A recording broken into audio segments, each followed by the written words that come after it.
فوکوشیما میں ایک نئی تحقیق میں یہ بات سامنے آئی ہے کہ پالتو جانور بچوں میں کھانے کی الرجیز کے خطرات کو کم کر سکتے ہیں۔ جاپانی محققین کی جانب سے کی جانے والی ایک تحقیق میں معلوم ہوا کہ وہ چھوٹے بچے جن کے ساتھ ان کے گھر میں پالتو کتے تھے، ان کے دودھ، انڈے اور گری دار میووں سے الرجیز میں مبتلا ہونے کے خطرات کم تھے، جبکہ ان بچوں کے گھر میں پالتو بلیاں تھیں، ان میں انڈے، گندم اور سویابین کی الرجیز کے خطرات کم تھے۔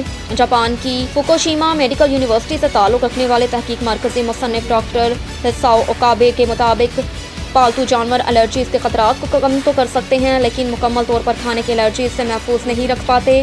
مزید یہ کہ پالتو جانوروں اور کھانے کی الرجیز کے درمیان تعلق میں اختلاف ہو سکتا ہے، جس کا انحصار جانور کی اقسام اور سبب بننے والی غذا پر ہو سکتا ہے۔ تحقیق کے لیے ہیساؤ اوکابے کی ٹیم نے جاپان کے 66,000 شیرخوار بچوں سے حاصل شدہ ڈیٹا کا جائزہ لیا اور دیکھا کہ حاملہ خواتین کے گرد یا بچوں کی شیرخوار عمر کم از کم 3 سال میں پالتو بلیوں یا کتوں کی موجودگی بچوں میں کھانے کی کم الرجیز کا سبب تھی۔ ایٹنبرا میں ایک نئی تحقیق کے مطابق ہائی بلڈ پریشر اور ڈیمنیشیا کے درمیان تعلق سامنے آیا۔ اگر اس کیفیت کے شکار افراد ذیابیطس میں مبتلا ہوں تو اس سے خطرہ مزید بڑھ سکتا ہے۔ جامعہ ایٹنبرا سے تعلق رکھنے والا ڈاکٹر جوانا وراڈلا اور ان کے ساتھیوں نے اس ضمن میں ایک تحقیق کی ہے۔ ان کے مطابق دماغ کے بعض حصے بلڈ پریشر سے غیر معمولی طور پر متاثر ہوتے ہیں، اس سے اعصابی انحطاط بڑھتا ہے، اور یہاں تک کہ غیر معمولی طور پر متاثر ہوتے ہیں، اس سے اعصابی انحطاط بڑھ جاتا ہے، یہاں تک کہ ڈیمنیشیا اور الزائمر تک کا شکار ہو سکتا ہے۔ ماہرین نے اس ضمن میں برطانوی بائیو بینک سے 30,000 افراد کی دماغی اسکین اور دیگر ڈیٹا لیا۔ اس کے علاوہ الزائمر اور ڈیمنیشیا کے جینیاتی عوامل کو مد نظر رکھا گیا تھا۔ ماہرین نے دیکھا کہ جو افراد مسلسل بلڈ پریشر کے شکار تھے ان کے دماغی کوشر کارٹیکس میں غیر معمولی تبدیلیاں دیکھی گئیں۔ پاکستان سمیت دنیا بھر میں کروڑوں افراد ہائی بلڈ پریشر کے شکار ہیں، اور صرف اسی مرض پر قابو پا کر زندگی بھر کا روگ بننے والے دماغی امراض کو روکا جا سکتا ہے۔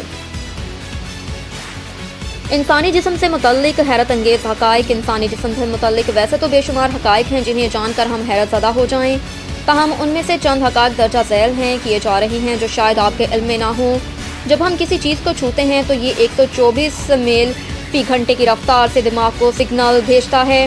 انسانی جسم میں 2.5 خرب سرخ خلیات ہیں، اور اس تعداد کو برقرار رکھنے کے لیے بون مورو خلیات پیدا کرنے کی جگہ ہر سیکنڈ میں 2.5 لاکھ نئے خلیے بناتی ہے۔ چھینک 166 کلومیٹر فی گھنٹے کی رفتار سے اور کھانسی 100 کلومیٹر فی گھنٹے کی رفتار کی ہوا پیدا کرتی ہے۔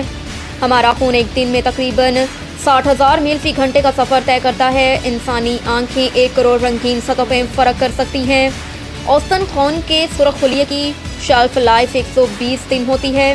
ہماری ناک ہمارا ذاتی ایئر کنڈیشن سسٹم ہے، یہ ٹھنڈی ہوا کو گرم اور گرم ہوا کو یہ ٹھنڈا کرتی ہے، اور ساتھ ساتھ میں ہوا میں موجود آلودگی کو بھی صاف کرتا ہے۔ ہمارے جسم میں تانبا، zinc, cobalt, calcium, manganese, phosphate اور نکل اور سلیکون موجود ہیں۔ ایک شخص اپنی زندگی میں تقریباً 20 کلو گرام سے زائد دھول سانس کے ذریعے اندر لیتا ہے۔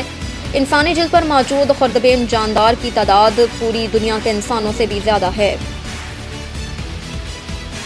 تل ابیب میں ایک نئی تحقیق میں بتایا گیا کہ اگر پودوں کو مناسب مقدار میں پانی نہیں دیا جائے یا کاٹا جائے تو وہ آؤ بقا کرتے ہیں۔ ایسا تب بھی ہوتا ہے جب پودوں کو کاٹا جا رہا ہوتا ہے۔ ماضی میں کی جانے والی تحقیق میں اس سینسر کو استعمال کرتے ہوئے پودوں سے نکلنے والی الٹرا سونک لہروں کو ریکارڈ کیا جا چکا ہے، لیکن حال ہی میں کی جانے والی ایک نئی تحقیق میں پہلی بار یہ بات سامنے آئی کہ پودے آواز نکالتے ہیں، جس کے متعلق محققین نے اندازہ لگایا کہ تیز سماعت رکھنے والے جانور یہ آوازیں 16 فٹ کی دوری سے سن سکتے ہیں۔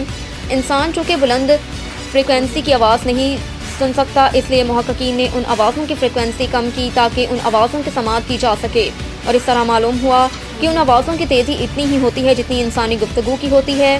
عام طور پر پودے پاپ کارن کے پٹنے جیسی آوازیں ہر گھنٹے میں اوسطاً 1 سے کم بار نکالتے ہیں۔